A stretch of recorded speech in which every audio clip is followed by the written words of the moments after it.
and welcome back. Welcome to the channel if this is your first time watching. Today we are going to be talking about the five reasons why the scale isn't moving if you are trying to lose weight, or the 5 reasons why you're plateaued if you're trying to lose weight. This is by far one of the biggest things I see. One of the biggest questions I get is, Carmen, oh my goodness, I'm trying to lose weight, but the scale is not moving. Help. And so I'm going to walk through, however you want to say it, the simple 5 reasons that you are in control of at least 4 of them, why the scale isn't moving and why you might not be losing weight. So let's go ahead and jump right in. Number 1, and this is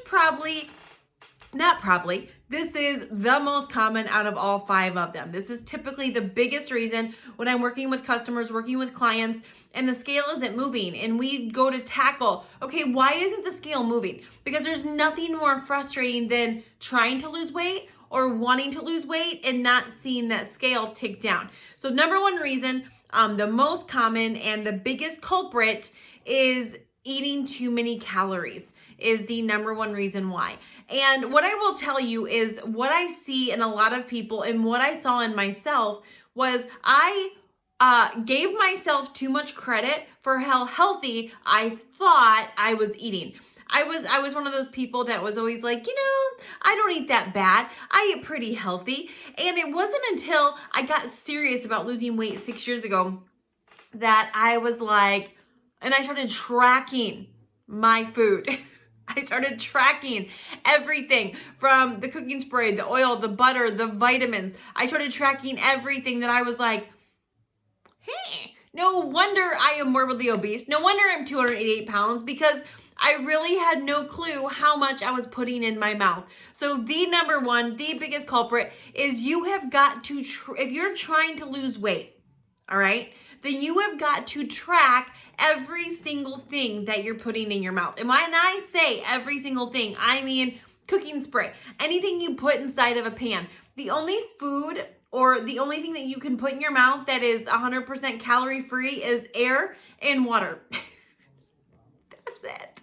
I know, isn't that exciting? Air and water. Everything else has calories to them. I worked with clients where their vitamin regimen was 50 to 100 calories. And so I thought, my gosh, those must be some really delicious, gummy, sugary vitamins. But sometimes vitamins can be a lot of calories. And so if you are in a place where you're wanting to lose weight, you have got to be tracking every single thing you are eating or drinking. Alcohol has calories. Any of the drinks you buy from the store have calories. Juice has a ton of calories. Juice has been sold to us as this healthy thing. No, it is not. You're actually better off to eat the apple than drink the apple juice. With the apple, you also get the fiber instead of the sugary juice. And so make sure you are tracking every single thing. Again, 90% of the time, when a client's scale is not moving, they're not losing weight, we'll start walking through what they're eating. We'll start walking through what they're drinking. And they'll be putting butter in their vegetables and not tracking it.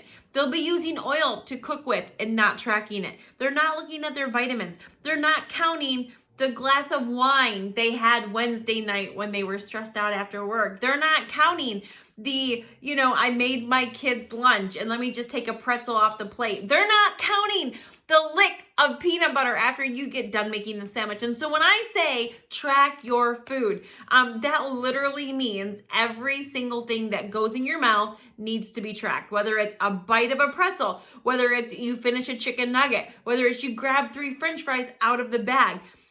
You would be shocked. You don't have to go over your calories by a lot to stall the scale. And so you could just be going over your calories a little bit and it will stop the scale from moving. So you've got to make sure you're tracking every single thing you put in your mouth. And that is the number 1 culprit that I see people that are not losing weight, the scale isn't moving, is they're just miscalculating their calories. They're not tracking the way they think. And most of the time, this isn't something we do on purpose. It just is one of those accidental, oh crap, I didn't think about that, or I didn't think about this or that. So nobody is trying to sabotage their weight loss success on purpose. But if you don't know, or no one's told you, or you forgot, then you might be doing that. Number 2, being dehydrated. And and a lot of times I will tell you too, another thing that comes with being dehydrated, 90% of Americans, well, it's not just Americans, it's all of us, all over the world. We do not drink enough water. And so our body lives in this state of being dehydrated. And your stomach can actually mistake being hungry or being thirsty for being hungry. A lot of times when we think that we're hungry, we're not really hungry, we're just thirsty, we're dehydrated. And so you should be drinking half your weight in water every single day. If you weigh 200 pounds, you should be drinking 100 fluid ounces of water. So if you think about one of those big smart water bottles, if you weigh 200 pounds, a minimum of 3 of those every single day. And if you're not drinking enough water, then what it does is your cells get dehydrated. And when your cells get dehydrated, none of your body does not function properly when you get dehydrated. It slows down your metabolism. It slows down the rate at which your body processes food, at which your cells metabolize the food. And so it can totally jack up your losing weight. When you get dehydrated, you can have problems going number 2. And I mean, have you ever, maybe you've never done this, but have you ever like had a really big bowel movement and then you step on the scale and you lost a pound or 2, depending on how big the bowel movement was? And so when you're not getting enough water, you naturally get more dehydrated, which is going to, again, slow down your entire body. It's going to slow down your metabolism.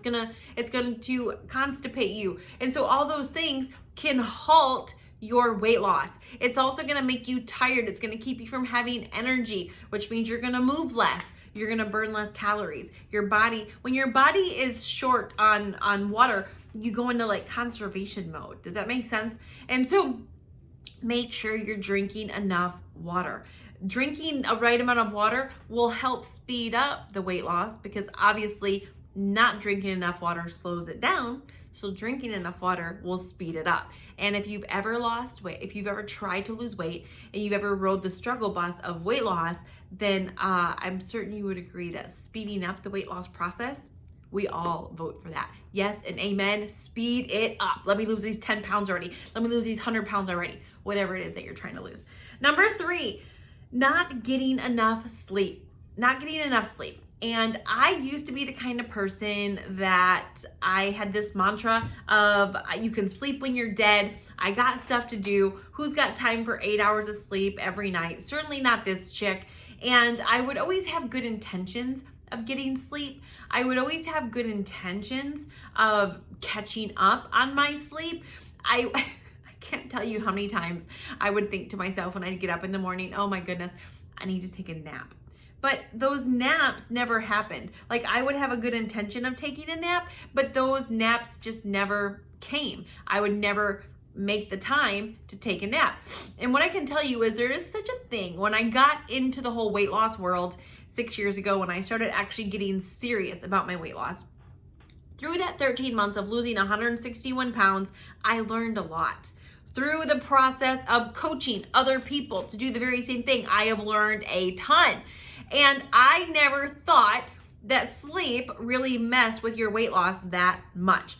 But this is scientific. This isn't Carmen's opinion. This isn't I think this is actually scientifically researched and documented that when you, just 4 days of lack of sleep, I've went weeks, months, I don't know, so it's felt like years before, but definitely days, weeks, and months where I have not gotten 7 to 9 hours of sleep per night, which is what they recommend. After just 4 days, your body goes into this thing called metabolic grogginess. Let me just say that again. Metabolic grogginess. That is a real medical scientific term. I know, isn't that hilarious? Metabolic grogginess. And so your metabolism gets groggy. And anytime we're groggy, we kind of fall asleep at the wheel. We're not doing a very good job. And that's what your metabolism does. So you're eating food. And when we're tired, a lot of times we eat more food. We make poor choices because we don't have any energy. And a lot of times it's sugar. Because sugar gives you a jolt of energy. Oh, have you ever been addicted to sugar? You know, sugar has the same effect on your brain as cocaine. Isn't that nuts? When I read that a couple years back, I was like, you ever read something and then you go back and read it because you think you misread it and you're like, wait, what? What? Like sugar and cocaine have a similar effect on your brain? Like, okay, this can't be good for me. And so, like, your body, after 4 days of not getting enough sleep, goes into metabolic grogginess. Your metabolism slows down. It's not functioning at the right rate that it should be. And so it's going to slow your weight loss down. It's going to slow your metabolism down. And it's going to, it's going to make you cranky too. Like and it took me years to figure this out. And it took me years to make my sleep a priority. And a lot of us that are failing at weight loss, we're failing in a lot of other areas. Why? Because it all boils down to a similar thing, which is not making ourselves a priority, not making yourself a priority. I used to be the person, and many of you are the same way, is you will do for everybody else around you. You'll do this for your husband. You'll do this for your kids. You'll do this for your friends. You'll do this for your church. You'll do this for your boss, your coworkers. And the last person that ever you do anything for is yourself. And it is recommended that you get 7 to 9 hours of sleep every single night. And for the past several years, it has become a priority, even with 3 kids, even with the husband, even running businesses, that my sleep is a priority. And then I make sure I get my 7 to 8 hours of sleep every single night. Of course, there's exceptions to that. There's unplanned illness, unplanned sickness. You got 3 kids, you got a husband. There's always unplanned things that get thrown in the mix.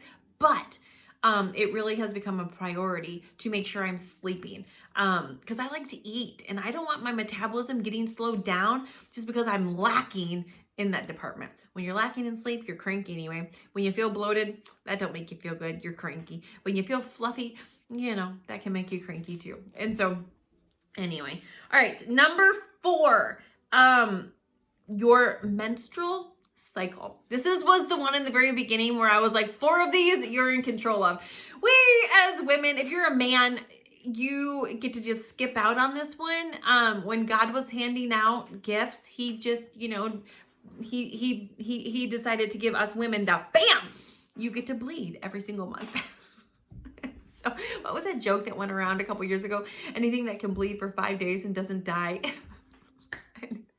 Is that how it goes? How does that thing go? There was like this whole thing that like men, like there was like a meme that anything that bleeds for so many days and doesn't die. Does anyone know what that is? If you have the meme, post it in the comments.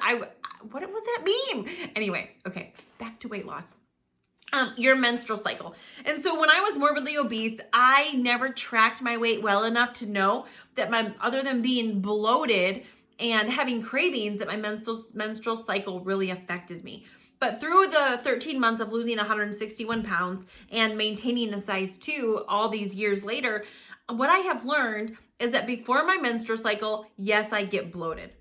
And I will even pop up on the scale a pound or 2. And during my menstrual cycle, the couple days leading up to it and the first 2 to 3 days of it, no matter how on point I am, no matter how consistent I am, no matter how much water I drink, no matter how much I am on point with my diet and my nutrition, like my weight doesn't move. Like I get the middle finger from the scale. It's like, beep, wrong answer. No, you're not going to lose weight. But what I noticed and what I have learned is, as long as I stay consistent, and hold on, what I used to do when the scale, like let's just say I was being on point with my water, on point with my diet, and the scale wasn't going down, then I would just basically flip the scale off and say, the heck with you. If I'm not going to lose weight, I might as well eat crap anyway, because I can go eat, you know, Haagen-Dazs or Ben & Jerry's ice cream and not lose weight. Here I am being good, doing all the right things, and I'm not losing weight. What the heck? And so when I'm on point with my diet and I'm drinking my water and I'm ignoring the fact that the scale's not moving, then what I've noticed is, as soon as I get done with my menstrual cycle, as soon as I get done with my period, the scale instantaneously drops and I'll make up for it. So when I was losing weight, for those 13 months, my goal was to lose 2 pounds a week. That was my goal. And so the week of my period, I might not lose anything, but the week following my period, I would drop 4 to 6 pounds the following week, almost every single time. As long as I got through my menstrual cycle without going crazy, with cravings and with food and all of that. And so your menstrual cycle can play, it can pause your weight loss, it can plateau your weight loss for the week, but as long as you stay consistent with your diets, with your workouts, with your water intake, then it will make up for it that following week. The fifth and final reason the scale is not moving or you're plateaued, you're not being consistent. You're not being consistent. And for me, this was one of the biggest ones besides just not tracking my food and not knowing what I was eating, was just not being consistent. I was the person that would start a new diet and I would be like, okay, Monday we're starting. January 1st we're starting. Whatever day we're starting. And then I would be good let's just say it was a Monday, right? I would eat all the right things. I would drink all the water. I would get on the scale the next day. And, I was kind of like a kid coming down the stairs on Christmas. Where's my presents? So I would get on the scale. Imagine, okay, hold on. Sorry, you ever have your mind going in a couple different directions? Like you have all these thoughts in your head you want to get out and they're trying to all come out of your mouth at the same time. Yes. So anyway, so I go to get on the scale and all of a sudden I hadn't lost 5 pounds overnight. I hadn't lost 10 pounds overnight. And even though when I verbalize this out of my mouth, it sounds kind of ridiculous, in the moment, it didn't. I really expected all these results in 1 or 2 days. And so I would be so disappointed when I wouldn't lose 5 pounds in the first day, 10 pounds in the first week, which isn't healthy anyway. When does that really happen anyway? It's not realistic, but yet I had all these unrealistic expectations on my weight loss. And so I would do good for 4 days of eating. I would be good Monday, Tuesday, have a bad day on Wednesday, be good Thursday, have a bad day on Friday, be good Saturday, and then totally, Sunday. Well, the heck with it, the weekend's here. I'm just screw this diet. I'll start back again on Monday. And so I was never consistent with my eating. I was never consistent with my exercise. I basically was consistent with doing what I felt like doing in the moment. I ate carrots when I felt like it, but I also ate cheesecake when I felt like it. I exercised when I felt like it, which 6 years ago was never, ever. And when I did exercise, I complained about it the whole time. I really believed God made those endorphin loving, burpee loving exercise people, and then he made me. I just did not enjoy it. When you're 288 pounds and you try to do a jumping jack, everything shakes, everything jiggles, everything moves. There's nothing that makes you feel good about your body when it's going nothing. Anyway, I obviously learned to get over that. But you have to be consistent if you want results. You've got to be consistent if you want results. The death of results in weight loss is inconsistency. It's what you do over time that produces results, not what you do 1 day a week, not what you do 2 days a week. It's what you do the majority of the time that's going to produce results. I'll be talking to a client and they'll be like, oh man, I just, every Saturday I got to take the kids to basketball and we're gone all day and I end up eating like crap. And the truth is, if you just ate like crap on Saturdays, you wouldn't have a weight issue. You and I have a weight issue because it's what we do the majority of the time. That's where we end up landing. And so if you're eating healthy the majority of the time, you're not going to have a huge weight issue. But if you're eating unhealthy the majority of the time, you're going to struggle with your weight, just like I did for really my whole life up until 6 years ago. And so consistency is key for weight loss. Here's what I will tell you, even though we're not talking about this, it is so much easier to maintain weight than it is to lose weight. As soon as I got to my goal weight several years back, it has been so much easier, so much more fun to maintain a size 2 than it was to get here. Does that make sense? It felt hard to deny myself all those things that I wanted to eat. It felt hard. It felt like it was a struggle every single day. Most of the 13 months I spent losing weight, it felt like a struggle. The truth was, it wasn't. I lost 42 pounds my first 12 weeks, 48 pounds my second 12 weeks. I lost 100 pounds in my first 202 days. So when I look at the facts are, holy crap, Carmen, you were losing a lot of weight. But in that same time, my feelings were like, oh my gosh, this sucks. It's going so slow. It's not working. Look at this skin, whatever.